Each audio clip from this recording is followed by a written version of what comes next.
안녕하십니까. 정보다운 통찰 인사이트 텔러 책 읽는 사제입니다. 여러분, 오늘은 포스트 코로나 교회 미래에 대해서 생각해보는 두 번째 영상입니다. 제목 한번 보실까요?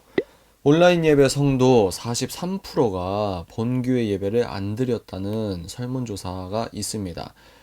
이건 제가 저번 영상에서 말씀드렸듯이 책 언컨택트라는 책이죠. 이겁니다. 이거 나름 괜찮아요. 여러분들, 포스트 코로나 관련된 서적들이 지금 많은데 이게 한국 저자긴 하지만 나름 괜찮습니다. 그래서 이거 읽고 공부하시면 도움이 될 거예요. 이 책에 나온 내용을 발췌했습니다. 255페이지, 256페이지. 바로 들어가 보도록 하겠습니다. 한국 기독교 목회자 협의회가 2020년 2월 24일, 25일에 실시한 여론조사 결과가 나왔다. 여러분, 이때 생각나시죠? 굉장히 우리 코로나 때문에 고생하고 집안에만 있고 아주 심각했던 때잖아요. 그때 시즌에 여론조사를 했는데 어떻게 나왔냐? 평소 주일 예배에 출석한다는 교인 중 2월 23일 주일 예배에 57%가 출석하지 않았다고 답했다. 근데 여기에서 57%나 예배를 안 드렸다 이러면 그 사람이 다 나빴다, 이렇게 섣부르게 일반화의 오류를 범하시면 안 됩니다. 다음 계속 볼까요? 출석하지 않는 사람 중 62%는 온라인 예배나 혼자 다른 곳에서 예배하는 방식을 취했지만 38%는 아예 주일 예배를 하지 않았다. 그러니까 38% 주일 예배를 안 드리신 분이 잘못된 겁니다. 근데 57%가 출석하지 않았는데 그 중에 62% 분들은 온라인 예배나 혼자 다른 곳에서 예배를 드렸다는 거예요. 네, 여러분들이 이 맹점을 잊으시면 안 됩니다. 평소 예배 출석자의 3분의 1 정도는 공간이 주는 강제성, 이건 작가의 표현입니다. 공간이 주는 강제성이 사라지면 예배 자체에 대한 충성도 또한 낮아진다고 볼 수 있다.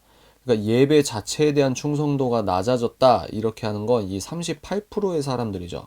38%의 사람들. 다음 페이지 볼까요?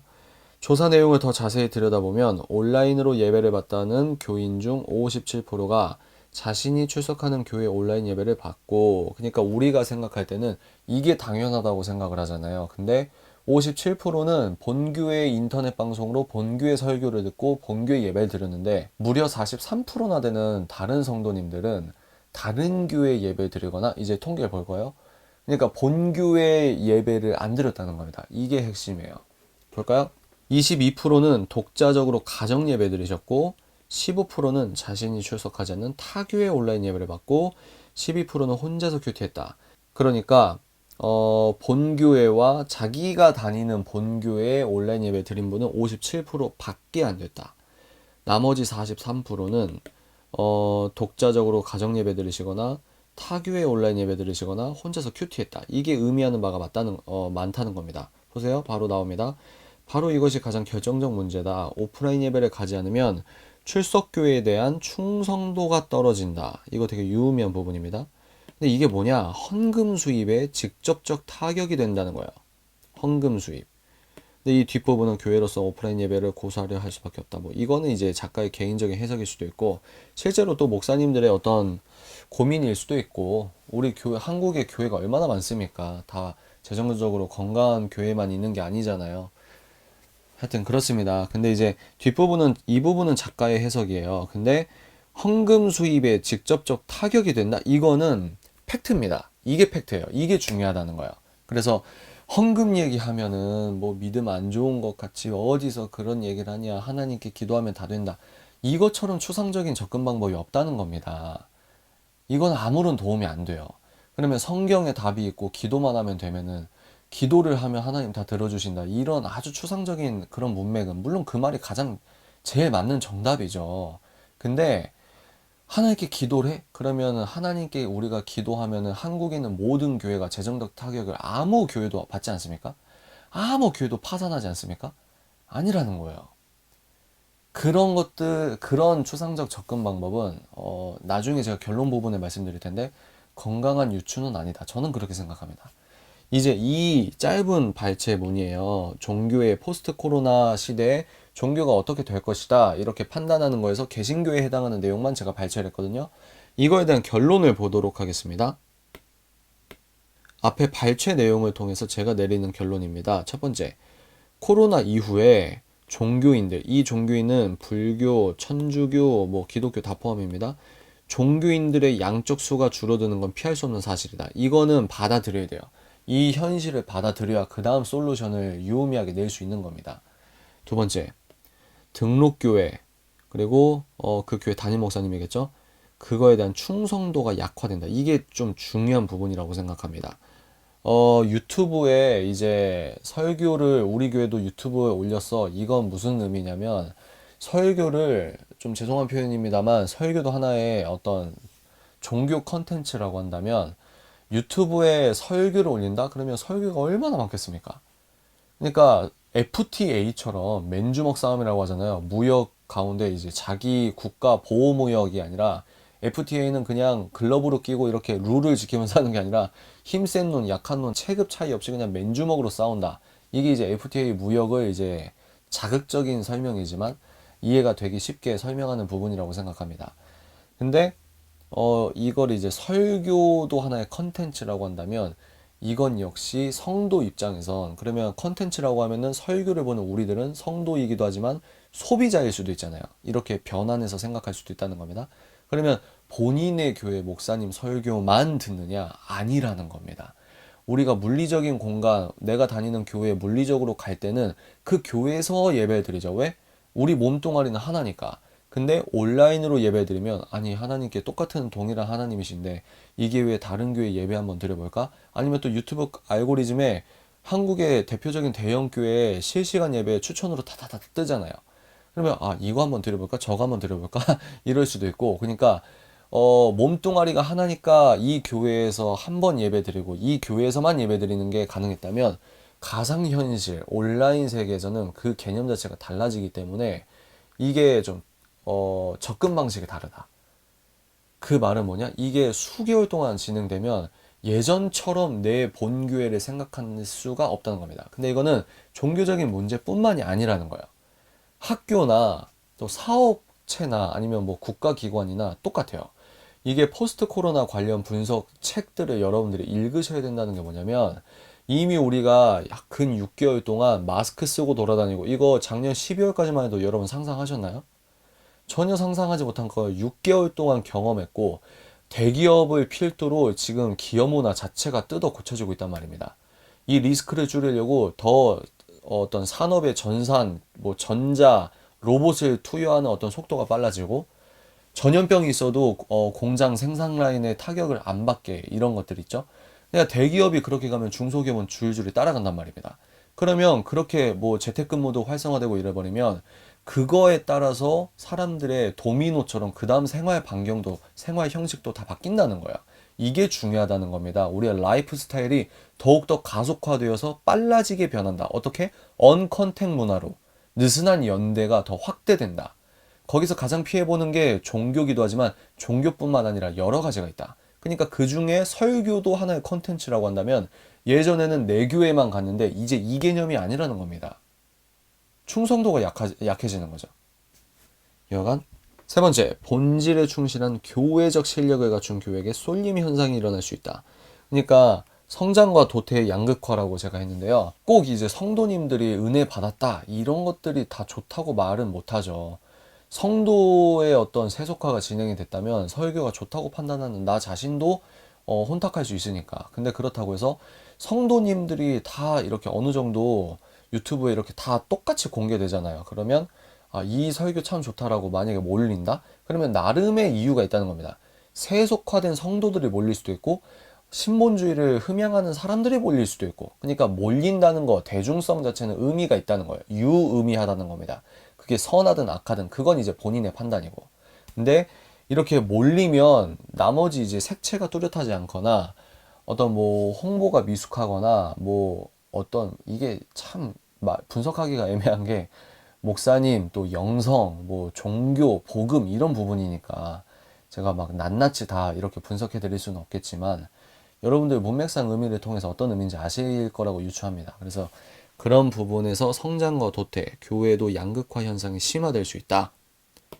네 번째, 교회 재정이 부실한 교회, 무리한 교회 사업을 진행한 교회, 건축이 대표적이죠. 미자립교회, 지역 기반이 탄탄하지 않은 교회는 재정적 어려움에 봉착한다. 이건 당연한 얘기입니다. 당연한 얘기. 그러면 여기에서 결론을 탁 이렇게 내버리면은 좀 슬프잖아요. 그래서 제가 비전문가지만 나름의 제가 생각하는 어떤 솔루션 이런 것들을 말씀드리고 마무리하려고 합니다. 보실까요? 대략적인 솔루션. 교회가 교회됨, 그 본질의 역할에 충실해야 함이 기본이다. 그러나 이게 제일 어렵다. 여러분들 중국집 생각해 보십시오. 중국집. 중국집이면 짜장면 하나 맛있게 하면은 먹고 살잖아요. 더 잘 될 수도 있고. 그리고 이제 백종원 그분이 이제 노하우 말할 때 그 얘기를 한 적이 있거든요. 식당의 모든 메뉴가 맛있을 필요는 없다. 기가 막히게 맛있을 필요가 없다. 대표 음식, 대표 메뉴 딱 이렇게 하나 가면 같이 간다. 뭐 이런 개념인데 그것처럼 은근히 기본에 충실하면 되지만 기본에 충실한 식당 하나 찾기가 이렇게 어려운데 교회도 마찬가지라는 겁니다. 교회도 아니 물론 교회가 교회되는 기본에 충실하면은 당연히 그게 타격을 받겠니? 이렇게 말씀을 하실 수 있겠지만 현실적으로 생각해 보면 그 기본이 가장 어렵다. 그렇습니다. 두 번째, 개교회 중심의 온라인 채널 및 커뮤니티를 강화해야 된다. 그러니까 유튜브 채널 개설이나 무슨 뭐 교회의 어떤 인터넷 SNS나 이런 것들을 만드시고 그걸 노력을 하셔야 된다. 근데 문제 뭐냐면 그러나 예를 들어 모든 교회가 유튜브 채널을 만든다 할지라도 해당 교회 성도들이 그 채널을 그러니까 본교회 채널을 자주 이용하거나 충실히 이용하는 것은 별개의 문제다. 왜? 본교회에 내가 다니는 것과 본교회 컨텐츠와 대형교회에서 만드는 컨텐츠와 소위 말해서 사람들 많이 찾는 컨텐츠와 또 기독교 방송국에서 찍어내는 컨텐츠와 이게 다 다르잖아요. 근데 다 똑같은 유튜브 플랫폼에서 뭐 FTA라고 할까요? 다 똑같이 우리가 고를 수 있단 말입니다. 그러니까 내가 본교회고 우리 목사님 설교는 있지만 목사님 설교도 좀 듣다가 한 2배속, 1.5배속으로 듣다가 다른 거 더 이렇게 더 많이 듣고 더 많이 듣고 지금은 한 교회 목사님 설교만 평생 듣는 시대가 아니잖아요. 절대 그런 시대가 아니지 않습니까? 그러니까 그런 부분에서 많은 교회가 이제 서둘러서 인터넷 지금 아주 늦었지만 지금이라도 뭘 만든다고 할지라도 그게 아주 그 교회 성도들이 아주 충성도 있게 그거를 활성하고 이거는 별개다 이렇게 생각을 하셔야 됩니다. 그래서 여기에서 나오는 게 이제 마케팅이에요. 마케팅. 마케팅이라는 단어가 세속화됐다. 너 어쩜 교회에서 그런 단어를 쓸 수 있느냐? 이렇게 생각하실 수가 있겠습니다만 제가 여기서 말하는 건 뭐냐면 노력입니다. 노력. 지략이 많으면 경영에 성공한다는 잠언의 말씀이 있지 않습니까? 그것처럼 우리가 5달란트 받고 3달란트 받고 각자 교회가 받은 달란트와 어떤 역량이 다르다고 한다면 하나님께 기도하고 성경 말씀만 보면은 주보는 왜 만듭니까? PPT는 왜 만들어요? 그러면 찬양팀은 연습 뭐하러 합니까? 그냥 기도하면 되지. 그러니까 추상적으로 하면은 아무런 답이 안 나와요. 그건 도움이 되지 않습니다. 근데 5달란트 받은 3달란트 받은 그 종이 주인을 위해서 열심히 고민을 하잖아요. 이게 마케팅이라는 거예요. 이게 내가 어떻게 하면 달란트를 남길 수 있을까? 내 능력과 어떤 연습과 실력 이걸 최선을 다해서 시도해야 된다. 근데 여기에서 온라인 만약에 플랫폼에 자기 교회 컨텐츠가 노출이 된다? 그러면 그때부터 자기들도 노력을 해야 된다는 거예요. 전 그렇게 생각합니다. 개인적으로. 여기서 노력은 이제 세속적 노력이 아니고 세속적 노력도 있겠지만 영적인 노력 그리고 영적인 노력이 잘 표현되고 잘 이렇게 융화된다고 해야 될까? 여러분께 전달이 될 수 있도록 어떤 거기에서 이제 세속적 마케팅 기법이나 이런 것들이 필요할 수도 있다. 그러면 어떻게 그렇게 인본주의적인 생각을 하냐 이렇게 하시는 분들은 그것도 생각이 추상적이고 섣부른 일반화가 뭐냐면 지금 여러분들이 유튜브 보는 것 자체가 세속적 마케팅이에요. 지금 유튜브에 채널 만든 모든 교회가 그러면 세속적입니까? 유튜브라는 세상 플랫폼을 만들었으니까 유튜브는 구글 건데 구글 사탄적이고 친동성애적이고 그러면은 유튜브를 이용하는 교회가 다 나쁜 겁니까? 그런 근본주의적이거나 추상적인 유추를 하지 말라는 거예요. 신앙과 생활이 분리된 겁니다. 추상적으로 사는 거예요. 기도만 하면 되지, 하나님이 다 알아서 해주셔. 이런 거는 도움이 안 된다. 여러분, 이거 알아두시면 좋겠고요. 세 번째, 온라인 예배, 온라인 헌금에 대한 검증된 신학적 가이드라인이 제시되어야 한다. 그러나 그것이 특히 밀레니얼 세대에게 복음적 설득력을 갖춘 설명이 될 수 있는가? 또한 그 설명의 당위성을 갖게 되느냐는 별개의 문제다. 이 헌금에 대해서는 좀 예민한 부분이지 않습니까? 근데 우리가 직접 교회에 가면은 헌금함을 돌리는 교회가 있고 헌금함 뒤에 있어서 예배드리기 전에 넣는 교회가 있고 근데 우리는 물리성을 띤 인간이기 때문에 물리적인 헌금 봉투, 물리적인 지폐 그리고 물리적으로 내가 이름 쓰고 헌금함에 넣는 이 행위, 이 세리머니 자체가 하나님께 내가 정성스럽게 헌금한다는 느낌이 들죠. 근데 저도 물론 온라인으로 11조 헌금 들고 합니다. 근데 은근히 어떤 분들이 되게 많냐면 온라인으로 계좌 이체는 이게 하나님께 드리는 건가? 라고 고민하는 분들이 은근히 엄청 많습니다. 아니 어떻게 그렇게 생각할 수 있어? 당연히 하나님께 드리는 거지. 이렇게 여러분들이 그렇게 생각하신다고 남들을 손가락질하거나 저 막 이해가 안 되는데 이렇게 다가가시면 안 된다.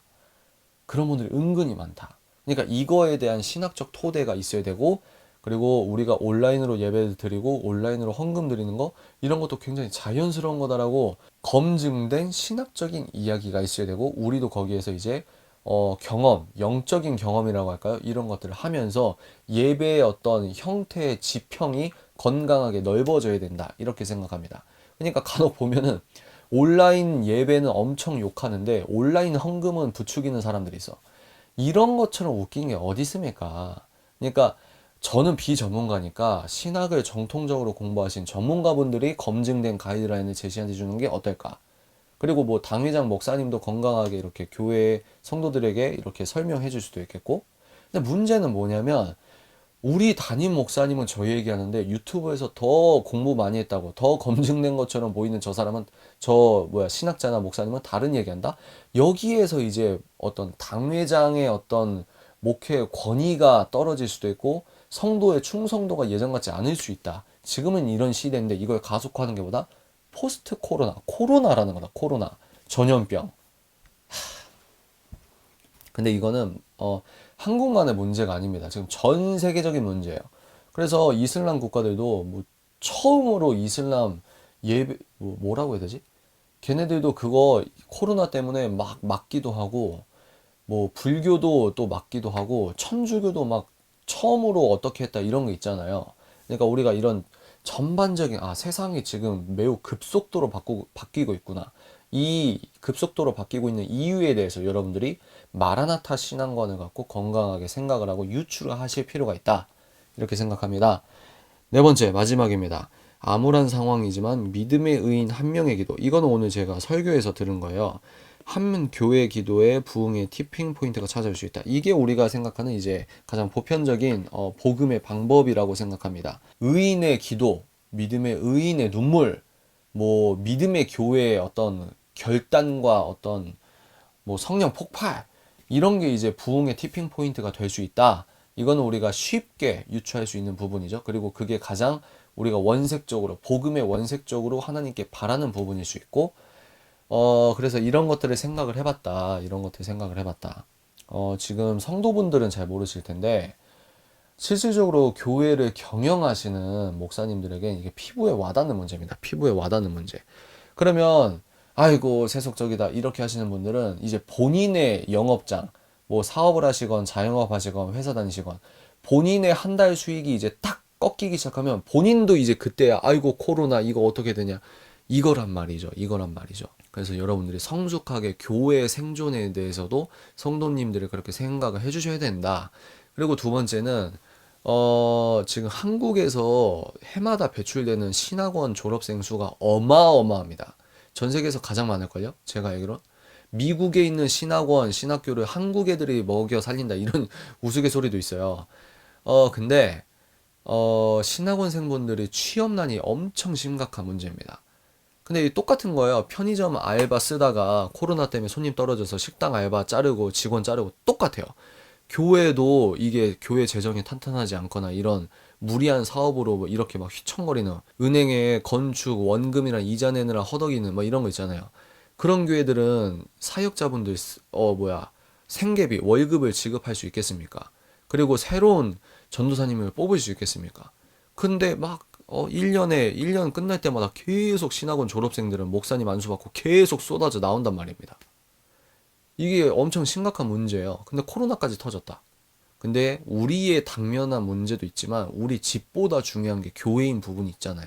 그래서 한국 교회가 어떻게 하면 이 안 좋은 상황에서도 부흥의 역전을 이룰 수 있을까? 이것은 달란트를 받은 종이 건강하게 어떻게 하면 주인의 마음을 헤아리면서 내가 최선을 다해서 내 실력으로 이걸 남길 수 있을까? 이런 노력을 하는, 현실 세계에서 어떻게 통용되는 방법으로 달란트를 남길 수 있을까라고 하는 어떤 복음적 마케팅이라고 할까요?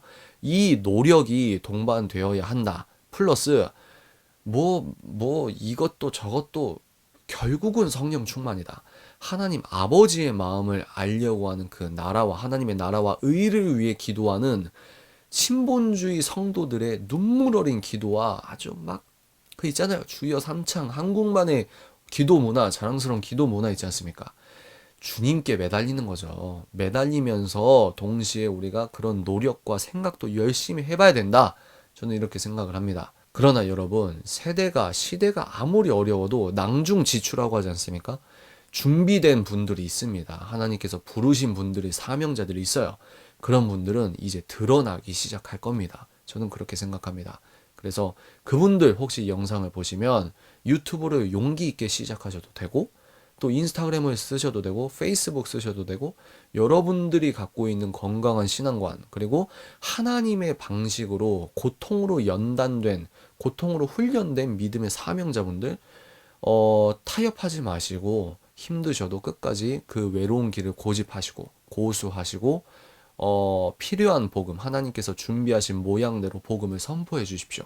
그리고 믿음으로 기도해 주십시오. 한국교회가 다시 굳건히, 더 오히려 이렇게 어려워 보이는데 완전한 부흥의 티핑 포인트가 터져 나갈 수 있도록, 마지막 세대, 마지막 부흥의 유의미한 시발이 한국에서 이뤄질 수 있도록 우리가 그렇게 기도해 봐야 하는 거 아닌가, 이렇게 생각합니다. 오늘 영상은 여기까지입니다. 지금까지 정보다움 통찰 인사이트 텔러 책 읽는 사제였습니다. 뿅!